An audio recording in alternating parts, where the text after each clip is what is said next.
Hello everyone, আসসালামু আলাইকুম। Welcome back to my channel. আশা করি আপনারা সবাই অনেক ভালো আছেন। আলহামদুলিল্লাহ, আমরাও সবাই অনেক ভালো আছি। প্রতিদিনের মতো আজকে আরেকটি ভিডিও নিয়ে চলে আসলাম আপনাদের মাঝে। আজকে সন্ধ্যার নাস্তা ছিল সেমাই আর চা। আর সেমাই বানানোর জন্য আমি তিনটা নারিকেল করেছিলাম। পানি বের করে নিয়েছি, পরে দেখি সবগুলো নারিকেল নষ্ট, পানি নষ্ট। পরে আর এগুলি আমি আর ফাটাই নাই।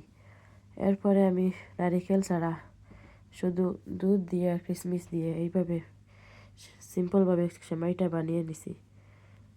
আপনাদেরকে আমি সবসময় বলি যে নারিকেল আনলে আমার সবসময় বাদ নষ্ট বের হয়। আইজও সেম, তিনটা নারিকেল এনে তিনটা নষ্ট। এখন নারিকেল ছাড়া সেমাই করছি। আর আপনাদের কাছে আমার একটাই রিকোয়েস্ট, যারা এখন আমার চ্যানেলটি সাবস্ক্রাইব করেননি প্লিজ চ্যানেলটি সাবস্ক্রাইব করবেন আর পাশে থাকা বেল আইকনটি অন করে রাখবেন। এদিকে আমার সর্দি নাক বন্ধ হয়ে গেছে, কথা বলতেও সমস্যা হচ্ছে। আজকের ভিডিও এই পর্যন্ত। সবাই ভালো থাকবেন, সুস্থ থাকবেন।